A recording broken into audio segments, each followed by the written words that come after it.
Hello everyone, अभी रात के 9:30 बज रहे हैं और मैंने दिन भर कोई पढ़ाई नहीं की है और मैं दिन भर बहुत उदास रही हूँ आज। रीज़न बीइंग, मैंने रिसेंटली एक एग्ज़ाम दिया था जिसमें मेरा कट ऑफ 2 नंबर से रह गया। मैं 98 मार्क्स मेरे आए और कट ऑफ गई है 100 मार्क्स।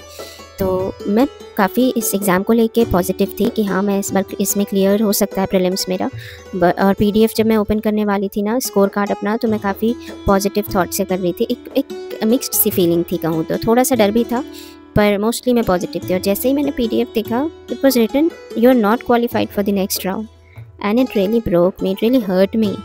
उसके बाद से मुझे लगा कि यार क्या हो रहा है लाइफ में, मतलब कब मुझे ये मौका मिलेगा कि मैं एक बार पापा से कह पाऊँ कि पापा मैंने प्रीलिम्स क्लियर कर लिया है, अब नेक्स्ट राउंड की तैयारी कर रही हूँ। अभी तक मुझे इसका मौका नहीं मिला है। समझ नहीं आता कि कमी मेरे में ही रहती है, मेरी तैयारी में रहती है, या फिर इन एग्ज़ाम्स में कोई फ़ॉल्ट होता है।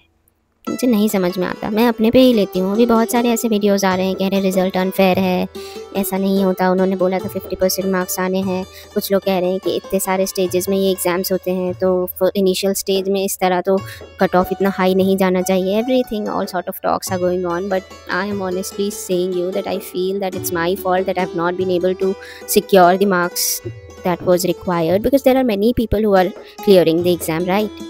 Then why I am not?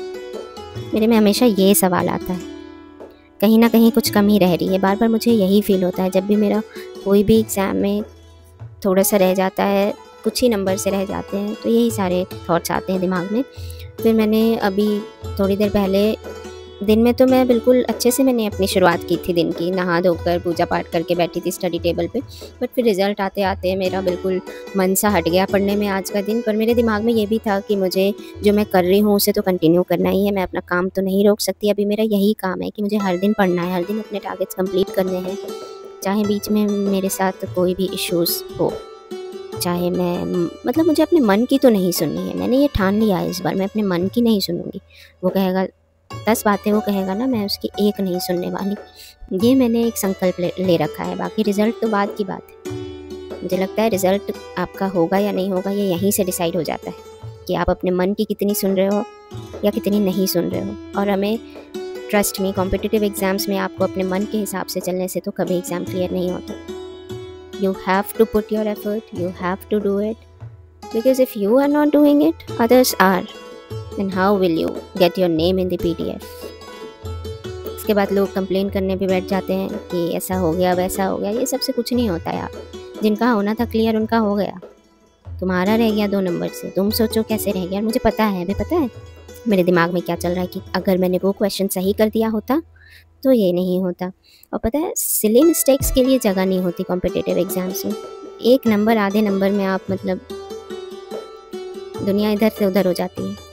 और मैंने तो 2 सिली मिस्टेक्स किए थे, और वो 2 सिली मिस्टेक्स के ही ये नतीजा है कि मैंने 2 मार्क्स कम आए। पर मैं ये सोच रही थी कि लास्ट टाइम जब 92 कट ऑफ था या 95 था, तो मैं उससे तो काफ़ी लाइक इस कट ऑफ से काफ़ी सेफ़र साइड में पहुंची हूँ। और मेरा एक माइंड ये भी कह रहा था कि 100 भी जा सकती है कट ऑफ, क्योंकि पेपर पिछले बार से थोड़ा इजी था। बट कुछ लोग ये भी कह रहे थे कि पेपर उतना भी इजी नहीं था। जब आप एग्ज़ाम हॉल में बैठ के एग्ज़ाम दे रहे होते हो और एग्ज़ाम हॉल से बाहर निकल के एग्ज़ाम पेपर का एनालिसिस कर रहे होते हो, दोनों में फ़र्क होता है। जो बच्चा एग्ज़ाम हॉल में बैठ के एग्ज़ाम देता है ना, वो एक छोटे से छोटे क्वेश्चन को, जो मतलब बहुत ही बाहर, अगर कोई नॉर्मल माइंड से, कैजुअल माइंड से कोई क्वेश्चन देख रहा हो तो वो डायरेक्ट आंसर कर देगा।